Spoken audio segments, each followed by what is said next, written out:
Hi viewers, welcome to our channel. ప్రస్తుతం మనతో పాటు టీడీపీ స్పోక్స్ పర్సన్ సూర్యదేవ లత గారు ఉన్నారు. వారితో ఒకసారి మాట్లాడదాం. మేడం నమస్కారం. మేడం నమస్తే.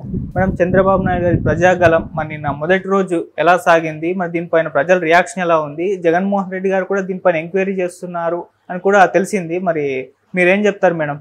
ప్రజాగలం చాలా సక్సెస్ఫుల్గా నడుస్తుంది. నిన్న పుత్తూరు, పలమనేరు, మదనపల్లి కంప్లీట్ చేసుకోవటం జరిగింది. బాగా అశేష జనాభా కానివ్వండి, ప్రజల్లో నుంచి స్పందనే కానివ్వండి. ఇదివరకు బాబు గారు అంటే పుత్తూరు ఇట్లాంటి ప్లేసులకు వెళ్ళటం చాలా లాంగ్ టైం తర్వాత, కొన్ని సంవత్సరాల తర్వాత వెళ్ళటమే కానివ్వండి, దానిలో కూడా ప్రజల్లోకి చాలా ఉత్సాహంగా అనిపిస్తుంది కదా. చాలా సంవత్సరాల తర్వాత ఆ జిల్లాలకి ఆ నియోజకవర్గాలకి నాయకుడు రావటం అదంతా కూడా అనిపించింది. చాలా ఉత్సాహంగా పాల్గొనటం జరిగింది ప్రజలందరూ. కానీ ప్రజలంటే నాయకులు, కార్యకర్తలకైతే చాలా ఇంట్రెస్టింగ్గా అనిపించింది చాలా రోజుల తర్వాత చూడటం కూడా. సో ఆయన మాట్లాడిందే కానివ్వండి, అక్కడ లోకల్గా నిలబడిన ఎమ్మెల్యే క్యాండిడేట్లను ఉద్దేశిస్తూ వాళ్ళందరినీ పరిచయం చేస్తున్నట్టు, అంటే పుత్తూరు అంటే ముదికృష్ణ నాయుడు గారి అలా కొడుకే కాబట్టి భానుప్రకాష్ అతన్ని ఇంట్రడ్యూస్ చేయటమే కానివ్వండి, ఇవన్నీ కానీ చాలా బాగా రిసీవ్ చేసుకున్నారు.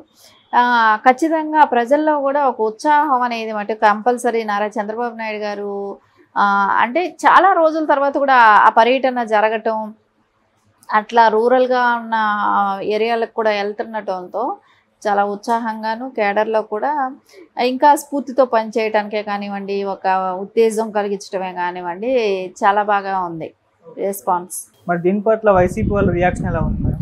వైసీపీ వాళ్ళది చూసాం కదా నిన్న సిద్ధం సభలో జనాలు లేక, ఇంకా అప్పటికి అంటున్నారు వాళ్ళ అమ్మను కూడా తీసుకెళ్లారు, విజయమ్మను కూడా తీసుకెళ్ళి స్టేజ్ పైన కూర్చోబెట్టారు. కానీ ఆవిడేమీ మాట్లాడలేదు, కూర్చున్నారు. మాట్లాడటానికి ఏమి ఉంటాయి మాటలు, ఏం చెప్తుంది? ఇంకా ఈసారి చెప్తే వినేవాళ్ళు ఉంటారా? అది ఆవిడకే అనిపించిందేమో, అందుకే కామ్గా కూర్చుంది. వెళ్ళారు. ఇంకా ఈ రకంగా ఇప్పుడు అనిపించింది. ఇంకా నెక్స్ట్ నుంచి ఆవిడ్ని తీసుకొని ఇట్లా పర్యటిస్తాడు అనేది అయితే ఒక మెసేజ్ అయితే ఫార్వర్డ్ చేశాడు. ఆయనకు కూడా ఇంటెలిజెన్స్ రిపోర్ట్స్ రావడంతోనే కొంచెం షాక్లో ఉన్నాడు అనేది కూడా అర్థమవుతుంది. నిన్న వాళ్ళ శబ్దం సభ వచ్చి ఫ్లాప్లో ముగిసింది. అంటే ఒక్క చోట, ఒక పొద్దుటూరు సొంత జిల్లా కడప జిల్లాలో పొద్దుటూరులో జనం లేక ఉండటం చూస్తే నిజంగానే అది పెద్ద ఫ్లాప్ షో లాగానే అనిపించింది. ఇంకా ఫస్ట్ డేనే అలా అనిపించింది అంటే ఇంకా మొత్తం అంటే సొంత జిల్లాలోనే అలాంటి రెస్పాన్స్ అంటే ఇంకా బయట వేరే జిల్లాలకు వెళ్ళినప్పుడు వాళ్ళ పరిస్థితి ఎలా ఉంటుందో కూడా ఇంకా మనం ఊహించవచ్చు. ఖచ్చితంగా వాళ్ళకైతే ప్రజల్లో అయితే స్పందన లేదు. అది ఆయనకి ఇంటెలిజెన్స్ రిపోర్ట్స్ కూడా అలాగే వెళ్ళాయి అనేది కూడా తెలిసింది. ప్రజాగలం వర్సెస్ జగన్మోహన్ రెడ్డి గారి సిద్ధం సభ. సో ప్రజాగలం సక్సెస్ అయిపోయింది, ఇది ఫెయిల్యూర్ అని అనుకోని చెప్పుకోవచ్చా మేడం? ఖచ్చితంగా అది ఫెయిల్యూర్ సభగానే ముగిసింది నిన్నటి సభ, సిద్ధం సభ. ఇది వచ్చి కంప్లీట్ చేసుకున్నారు, 3 చోట్ల నిన్న కంప్లీట్ అయింది. సో ఒకేసారి ఒక్క పొద్దుటూరు సభతోనే ఆయనకి ఫ్లాప్ షో అయ్యింది. ఇది 3 చోట్ల సక్సెస్ సభ అయ్యింది. 3 చోట క్యాండిడేట్లను పెట్టుకొని మాట్లాడటం జరిగింది నారా చంద్రబాబు నాయుడు గారు. ఆయన ఫాస్ట్నెస్ని, ఆయన యాక్టివ్లో ఉన్న భాగాన్ని జగన్మోహన్ రెడ్డి ఏ రోజుకి అందుకోలేడు.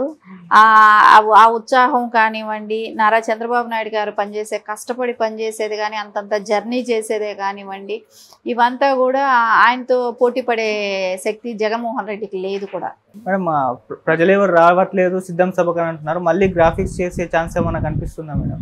అది ఖచ్చితంగా చేసే అవకాశాలు అయితే కనపడతాయి. కానీ ఇక్కడ ఏమంటే చక్కగా ఎవడు ఛానల్స్లో వాళ్ళు అంటే ఆ పెట్టిన ఏరియా కానివ్వండి, వాటిని అంతా పరిధిలో తీసుకుంటే వేరే ఛానల్స్కి కూడా అవకాశాలు ఉంటాయి. అది అక్కడైతే బహిరంగ సభల్లో ఏంటంటే ఓన్లీ వాళ్ళ మీడియాకే కవరేజ్ ఇచ్చుకుంటారు, బయట మీడియాకి కవరేజ్ ఇవ్వరు. ఇక్కడ అట్లా ఉండదు కదా, ఓపెన్ ఇదిలో ఉంటుంది, ఏ స్ట్రీట్లలోనూ అలా పెడతారు. కాబట్టి ఖచ్చితంగా బయట మీడియాలకు కూడా అవకాశం ఉంటుంది. కాబట్టి ఇక్కడ అంత గ్రాఫిక్స్ చేసే అవకాశం కూడా రాదు. చేస్తే ఎవరి ఛానల్లో వస్తుంది? ఓన్లీ సాక్షి ఛానల్లో ఒకటే వస్తుంది. అది సరే, దానికి సపోర్ట్ చేసే కొన్ని ఛానల్స్ ఉండనే ఉన్నాయి కాబట్టి ఆ ఛానల్స్ వరకు వస్తుంది ఆ గ్రాఫిక్స్. మిగతా ఛానల్స్కి ఏదైతే ఫుటేజ్ ఉందో, రియల్గా అక్కడ ఏదైతే జరుగుతుందో అదే వస్తుంది కదా. ఓన్లీ కొన్ని ఛానల్స్కి గ్రాఫిక్స్ ఇదే చేసి పంపుతారు, అదే పెడతా ప్రజల్లో ఇంత అశేష జనావాహిని చూపెట్టుకోవటానికి, ఎందుకంటే వాళ్ళకి గ్రాఫిక్స్ అనేది వెన్నతో పెట్టిన విద్య, లేనిది ఉన్నట్టు భ్రమించటం అనేది బాగా చేయటం అలవాటు పడ్డారు కదా. మనం ప్రజాగలంకు తోడు మళ్ళీ పవన్ కళ్యాణ్ గారి వారాహి యాత్ర కూడా 30 నుంచి స్టార్ట్ అవబోతుంది. మరి 2 యాత్రల్లో వాళ్ళు చేసే విమర్శల్ని జగన్మోహన్ రెడ్డి గారు ఎలా ఎదుర్కొంటారో, ఏమన్నా ఎదుర్కొనే ఛాన్స్ ఏమన్నా కనిపిస్తుందా? ఖచ్చితంగా ఎదుర్కొనే దానికి ఛాన్సే లేదు. హూ కిల్ బాబాయ్ ఏం చెప్తాడు? నిన్న చెప్పింది జనాలకి సరిపోలేదు. అది చెల్లెళ్ళు కూడా ఈ రోజు తిప్పి స్టేట్మెంట్ ఇచ్చారు. సో దాని మూలాన అది వర్కౌట్ అవ్వదు, దానికి చెప్పుకోలేని పరిస్థితి. సరే, వై నాట్ 175 175 అన్నాడు. సో ఎక్కడ 175కి 175 ఎందుకు వస్తుంది? ఏం అభివృద్ధి చేసావని వస్తుంది? ఇన్ని సంవత్సరాలు ఎలా దోచుకున్నావనే దానికి నీకు 175 ఇవ్వాలనుకుంటారా ప్రజలు? అవకాశమే లేదు కదా. సో ఖచ్చితంగా అయితే గెలిచే ఆస్కారాలు కూడా లేవనేది ఆయనకి క్షుణ్ణంగా తెలుసు. ఆయనకున్న ఇంటెలిజెన్స్ రిపోర్ట్సే కానివ్వండి, అవన్నీ ఖచ్చితంగా కూడా ఆయనకు ఒక అవగాహన ఉంది. రేపు వారాహి యాత్ర కానివ్వండి, ప్రజాగలం, తర్వాత లోకేష్ గారి యాత్ర, ఇవన్నీ చూసేటప్పటికి ఆయన ఇటుపక్క తట్టుకోగలడు. రేపు పొద్దున బీజేపీ వాళ్ళది కూడా ఉంటుంది. ఇంకా పురంధేశ్వరి గారు కూడా స్టార్ట్ చేస్తారు. సో ఇంకా షర్మిల గారు ఉన్నారు. సో కాంగ్రెస్ వాళ్ళు కూడా స్టార్ట్ చేస్తారు. వీళ్ళకన్నిటికీ కూడా జగన్మోహన్ రెడ్డి చేసిన ఈ 5 సంవత్సరాలు చేసిన అరాచకం అనేది అందరూ చెప్తారు, గళమెత్తి చెప్తారు. సో దీనికి అన్నిటికీ ఎలాంటి రెస్పాండ్ ఇస్తాడు? చెప్పుకునేగలిగే ఇది ఆయనలో ఏ ఒక్క చోట కూడా ప్లస్ పాయింట్ కనపడడం లేదు, అన్నీ మైనస్లే కనపడుతున్నాయి. కాబట్టి ఆయన ఎప్పుడు కూడా దాన్ని ఎదుర్కొనే శక్తి కూడా ఆయనలో ఉండకపోవచ్చు. మనం 2019లో వివేక హత్య కేసు జగన్మోహన్ రెడ్డి గారిని అధికారంలోకి తీసుకురావడానికి కాస్త హెల్ప్ చేసింది. మరి ఇప్పుడు ఈ కేసు మళ్ళీ తెరపైకి వచ్చింది కాబట్టి ఏమన్నా ఎలక్షన్స్ పైన ప్రభావం చూపించే ఛాన్స్ ఏమన్నా ఉందా?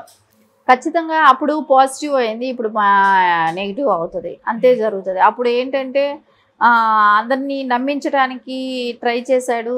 నారాసుర రక్త చరిత్ర అని నారా చంద్రబాబు నాయుడు గారి మీద నెట్టడానికి, లేదా అక్కడున్న తెలుగుదేశం కేడర్ మీద, బీటెక్ రవి గారే కానివ్వండి, ఆదినారాయణ రెడ్డి గారి మీదే కానివ్వండి, అప్పుడు తెలుగుదేశంలో ఉన్నారు ఆదినారాయణ రెడ్డి గారు, వాళ్ళ మీదే కానివ్వండి, వాళ్ళందరి మీద నెట్టడానికైతే ప్రయత్నించాడు కదా.